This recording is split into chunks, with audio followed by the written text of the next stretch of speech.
বড়ুয়ার ৩২তম জন্মদিন, আর সেই উপলক্ষে এদিন শহরের বিভিন্ন প্রান্তে জমায়েত হয়েছিল। প্রতিবাদ মিছিল করেছে বিজেপিও। বিকেল গড়িয়ে সন্ধে হতেই নির্যাতিতার সোদপুরের বাড়িতে পৌঁছান রাজ্যের বিরোধী দলনেতা শুভেন্দু অধিকারী।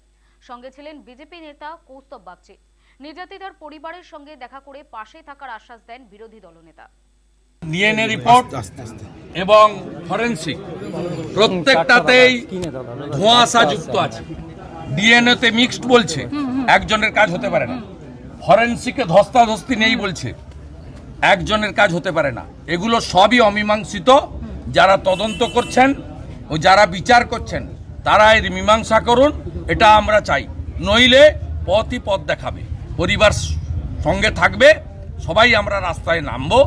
আমরা কোনো সংকীর্ণ রাজনীতি, দলীয় রাজনীতি, ভোটের রাজনীতি, পতাকার লড়াই এসব করব না। অন্তত এই ইস্যুতে পশ্চিমবাংলার সমস্ত মানুষের উচিত, শুধুমাত্র স্তাবক ছাড়া, মমতা ব্যানার্জির যারা স্তাবক, যাদের চোখ থাকতেও অন্ধ, কান থাকতেও যারা কানে শুনতে পান না, সেই লোকগুলি ছাড়া বাকি সবার উচিত এই পরিবারের পাশে দাঁড়ানো।